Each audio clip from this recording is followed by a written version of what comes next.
Bienvenue dans une nouvelle vidéo et dans une nouvelle présentation des livrets de Formule 1 2023. Et hier, c'est Red Bull qui a dévoilé sa livrée. Et au final, il y a de quoi être déçu. Ouais, on a un copier-coller de la RB18. Bon, on a eu une grosse annonce tout de même, c'est l'arrivée de Ford en tant que motoriste pour Red Bull à partir de 2026.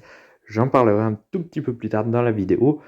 On commence traditionnellement avec la présentation de la livrée et ensuite on passe à la suite de la vidéo. Et j'ai failli oublier, mais n'oubliez pas de liker, partager, commenter et vous abonner à la chaîne, c'est très important, ça ne change pas.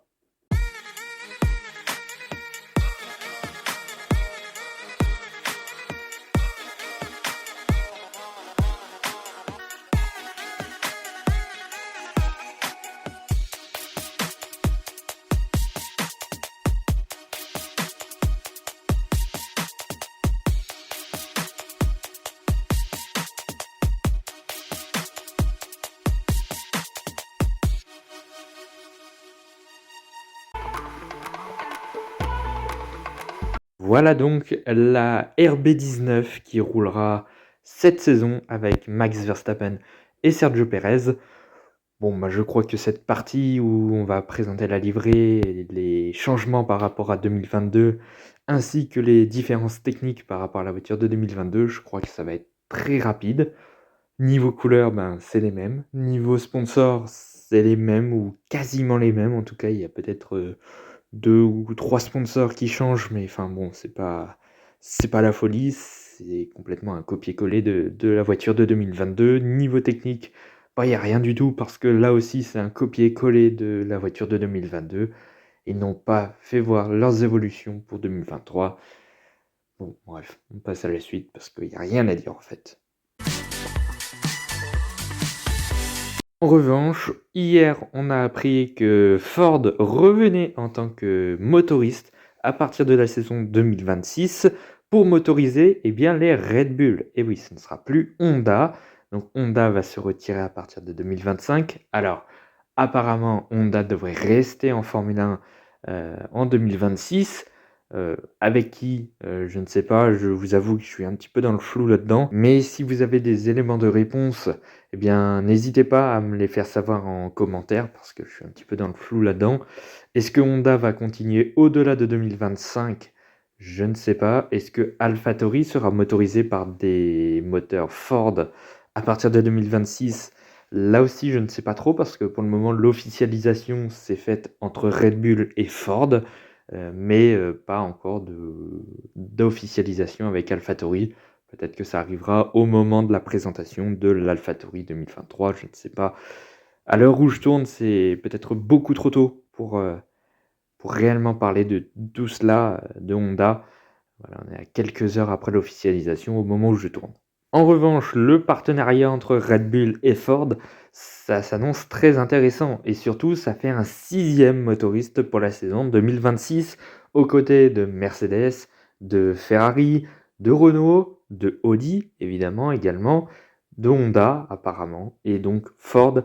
Ça fait 6, ça va faire beaucoup de motoristes à l'heure où actuellement on n'a que 4 motoristes avec Ferrari, Mercedes, Renault et Honda. Enfin, Red Bull, mais vous avez compris. Donc franchement, ça s'annonce très intéressant, surtout avec une équipe de top team. Il va pas falloir rater les moteurs dès la première année. Surtout que Ford va revenir directement avec un top team, pas comme ce qui s'était passé avec Honda, où Honda avait eu quelques années de tests avec McLaren. Ça s'était très mal conclu. Avant de passer chez Red Bull à partir de 2019, où là, ça allait déjà beaucoup mieux en ce qui concerne le moteur Honda. Là, il n'y aura pas de préparation pour Ford. Alors, par contre, il y aura plusieurs années de développement pour le moteur, donc ça va être positif, hein. Ils ont 3 ans pour développer un moteur potable, et même plus que potable, vu les exigences de Red Bull. Il va falloir faire un bon moteur. Donc, c'est un sacré challenge que s'offre Ford en revenant en Formule 1. Je rappelle, Ford, c'est l'un des motoristes les plus titrés de l'histoire de la Formule 1, avec Ferrari. Il y a eu énormément de titres, notamment dans les années 60, si je ne me trompe pas. franchement, un retour de Ford, c'est vraiment très très bon. La dernière année de Ford en tant que motoriste, c'était en 2013. Je sais plus vraiment avec qui. Il y avait Williams de mémoire, il y avait peut-être Marussia, un truc comme ça. Enfin bref, ça équipait plutôt les constructeurs de fond de peloton. Mais tout de même, ça s'était arrêté au moment de l'arrivée de l'ère hybride en 2014. Affaire à suivre. À présent, on va parler un petit peu du team principal. Bon, ben là aussi, pas de changement, c'est toujours Christian Horner qui est là depuis les débuts de Red Bull en Formule 1. C'était en 2005, donc ça ne date pas d'aujourd'hui. Bon, ben, Christian Horner, c'est toujours le même hein, par rapport à il y a des années et des années, toujours la même philosophie, toujours se baser sur le premier pilote. Le deuxième ne sert quasiment à rien, on l'a vu avec l'ère Weber-Vettel, avec l'ère Verstappen, avec Albon, Gasly et même Perez actuellement, donc même philosophie. En tout cas, un style de management très agressif hein, depuis des années, avec le duo qu'il forme avec Helmut Marko. On sait, Red Bull est clairement pas tendre avec ses pilotes, mais ça, c'est pas nouveau, on a pris l'habitude avec ça. Mais bon, la preuve que ça marche quand même de temps en temps. Il y a une petite période de flattement entre 2014 et 2020 où la voiture n'était clairement plus le leader de la grille, c'était devenu tout simplement Mercedes. Il y a eu une seule année catastrophique d'ici là, c'était en 2015. Là, c'était vraiment une catastrophe. Bon, et bien maintenant, passons à l'équipe et au pilote. Bien, maintenant, la question que tout le monde se pose, c'est où Red Bull va se retrouver en 2023. Bon, évidemment, il y a de grandes chances que Red Bull se retrouve dans le top 3, sauf catastrophe, mais la bataille s'annonce plus rude qu'en 2022, où Red Bull a totalement écrasé la concurrence, notamment sur la deuxième partie de saison. Oui, mais là en 2023, les cartes sont rebattues. Ferrari change de boss avec Frédéric Vasseur, ça peut changer la philosophie de l'équipe, les rendre plus compétitifs, puisqu'ils feront peut-être moins d'erreurs. Et puis surtout, la menace Mercedes qui a l'air vraiment très en forme en cet hiver. Et on annonce Mercedes de retour aux avant-postes. Ça va se batailler rude avec Red Bull, normalement. Maintenant, il y a deux choses à prendre en compte pour évaluer, entre guillemets, la compétitivité de Red Bull face aux autres top teams. Tout d'abord, un truc positif, c'est que Red Bull a clairement un avantage monstre face à Ferrari et Mercedes.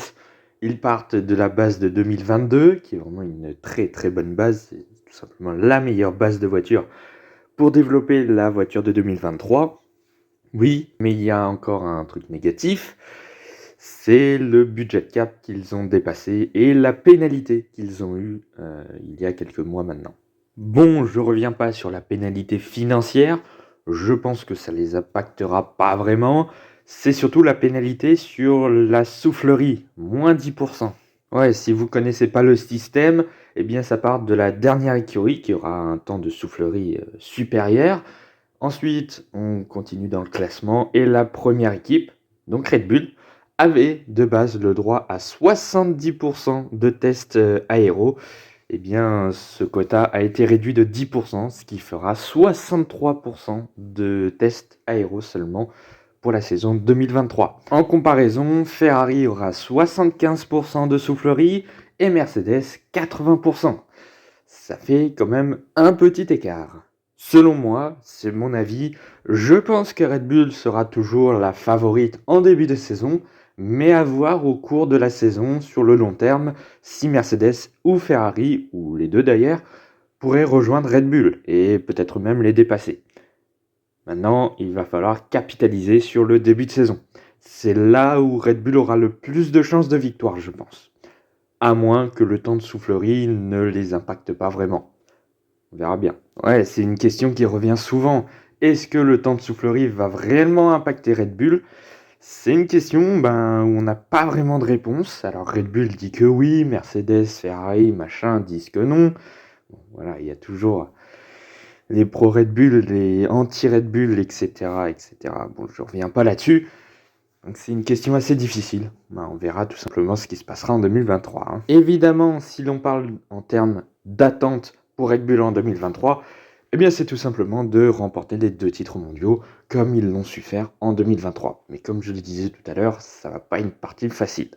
Bon, l'avantage, c'est qu'ils ont Max Verstappen. C'est peut-être oui, très certainement le meilleur pilote de la grille actuellement. À voir maintenant avec les performances de la voiture, mais on sait que Max Verstappen peut très bien maximiser la performance de la voiture. Moi, personnellement, j'aurais une attente envers Red Bull, c'est d'enfin considérer son deuxième pilote.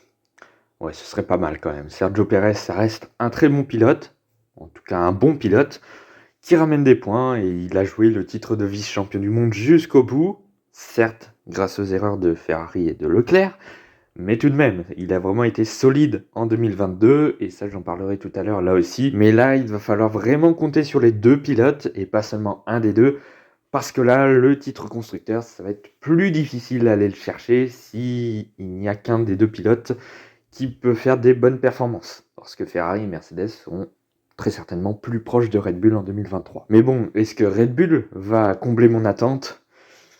Il y a globalement peu de chance, je pense. Et c'est bien dommage. Bref, en 2023, Red Bull est attendu au tournoi. Bon, maintenant après l'équipe, passons au pilote et tout d'abord Max Verstappen, le double champion du monde en titre. Lui aussi sera très attendu en 2023 et c'est logique, il a remporté les 2 derniers titres mondiaux. Maintenant, tout dépendra également de la performance de la voiture, mais on le sait et comme je l'ai dit tout à l'heure, Max, il sait maximiser la performance de la voiture. Et il n'y a aucun jeu de mots. Bref, tout ce qu'on attend de Max Verstappen, eh bien, c'est de remporter un 3e titre de champion du monde. Il en a les capacités, il a le talent, il est vraiment le meilleur pilote de la grille actuellement. On connaît Max Verstappen quand il doit aller chercher le titre mondial, quand il doit se battre vraiment pour le titre, comme ça a été le cas en 2021 face à Lewis Hamilton. On connaît également le Max Verstappen qui gère son avance au championnat. Bon, je viens de dire ça, mais en fait, je crois pas qu'il ait été en train de gérer puisqu'il a tout simplement tout gagné ou presque. Enfin bref, vous avez compris. On a eu le Max Verstappen qui s'est battu jusqu'au bout pour le titre et le Max Verstappen qui a remporté le titre des années-lumière avant la fin du championnat. Et ça, au final, c'est un avantage parce que Max Verstappen, du coup, a connu toutes les situations pour remporter le titre mondial. Et surtout, il ne connaît pas la pression. C'est surtout ça. Et ça va faire un avantage supplémentaire face à Charles Leclerc, par exemple. On sait, il est un petit peu plus susceptible à la pression. Même Lewis Hamilton, hein, finalement. Je veux pas le critiquer, mais quand même, quand on a vu ces batailles en piste, bon, voilà, quand il y a un petit peu de pression, ça part parfois en vrille. Bon, après, c'est vrai que Max Verstappen, lui aussi, quand ça se bataille vraiment très très fort, il y a parfois où ça vrille. En tout cas, pour le début de saison, il va falloir clairement que Max Verstappen mette les bouchées doubles en début de saison, éventuellement pour couvrir une baisse de performance de la Red Bull en cours de saison et de garder un avantage pour remporter le titre. Il va falloir vraiment, comme je le dis depuis tout à l'heure, maximiser la performance de la voiture, mais surtout en début de saison, un petit peu à la manière de Jenson Button chez Brown en 2009, qui avait bien commencé et c'était un peu plus compliqué à la fin. Bref, on attend encore une fois Max Verstappen pour jouer le titre pour une 3e fois consécutive. Maintenant, passons à Sergio Pérez. Et c'est là où ça va peut-être coincer en 2023. Est-ce que Sergio Pérez va toujours se mettre en tant que second pilote pour aider Max Verstappen dans la conquête du titre? Ouais, après je pars de la base de ce qui s'était passé au Brésil entre Max Verstappen et Sergio Pérez. Mais je pense que globalement ils s'entendent toujours autant. En tout cas, j'espère. Sinon, ça va être vite compliqué pour Red Bull. En tout cas, attention à Sergio Pérez qui pourrait peut-être faire 2 ou 3 crasses à Max Verstappen dans la saison. Dans une saison où Red Bull n'est pas certain de garder sa bonne performance tout le long de la saison, ça pourrait être clairement un désavantage pour Red Bull.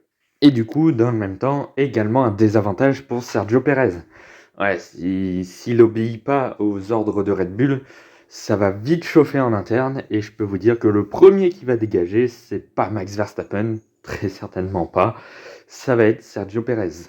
Il a certes un contrat jusqu'en 2024, Mais comme on l'a vu en 2022, les contrats, ça se casse. Gasly, Ricciardo, des trucs comme ça, enfin bref. On a vu toutes sortes de choses l'année dernière. Bon, évidemment, la première attente qu'on va fixer à Sergio Perez, c'est de se rapprocher de Max Verstappen en termes de performance. Mais là encore, ça va être compliqué parce que la Red Bull, elle est faite pour Max Verstappen. Et si Sergio Perez s'adapte à la voiture, tant mieux. S'il ne s'adapte pas à la voiture, tant pis, tout simplement. Red Bull ne réglera pas sa voiture comme le Mexicain l'entend. Une deuxième attente qui va peut-être un peu avec la première, eh bien, ça va être de jouer le second pilote, en fait. C'est bien tout simplement de jouer le jeu de Max Verstappen qui aura plus de chances d'aller chercher le titre mondial. Donc voilà, essayer de bloquer les Ferrari, Mercedes, etc. Bon, après, de manière propre, évidemment. Bref, jouer le rôle d'équipier comme il l'a si bien fait en 2021 ou même en 2022. Mais bon, voilà, en 2023, il ne faut pas que le rôle de Sergio Perez ne se résume en tant que second couteau seulement. Il va falloir vraiment que Sergio Perez fasse de beaux résultats. Et ça va être beaucoup plus compliqué par rapport à 2022 parce que, comme je l'ai dit depuis tout à l'heure, les performances des voitures devraient normalement être plus proches que l'année dernière. Et bien voilà, c'est la fin de cette vidéo sur la présentation de la Red Bull RB19. On se retrouve le 7 février, si je ne me trompe pas, pour le dévoilement de la Williams 2023. Ça va être très intéressant parce que Williams change assez souvent de livret, voire même quasiment tout le temps. Donc ça va être très intéressant, surtout qu'il va y avoir un nouveau sponsor avec Gulf qui a quitté McLaren, qui devrait rejoindre Williams. Donc ça va être très intéressant, surtout s'ils arrivent à faire une petite livrée Gulf. Ce serait vraiment magnifique. Enfin bon, j'aime rêver, mais bon, sait-on jamais. Bref, n'oubliez pas de liker la vidéo, c'est vraiment très important pour le référencement, pour que la vidéo, eh bien, tout simplement, fonctionne beaucoup mieux, elle soit beaucoup plus vue, pour faire évoluer la chaîne également, vraiment, j'insiste pas forcément là-dessus généralement, mais là, ce serait vraiment très bien, il y a juste pas grand-chose, hein, c'est appuyer sur un bouton, je pense qu'il y a pire, et puis de vous abonner à la chaîne si c'est pas fait, évidemment, tout ça, ça va contribuer à l'évolution de la chaîne, vraiment qui grandit très très bien en ce moment, en tout cas beaucoup mieux que les 3 dernières années. Je vous en remercie.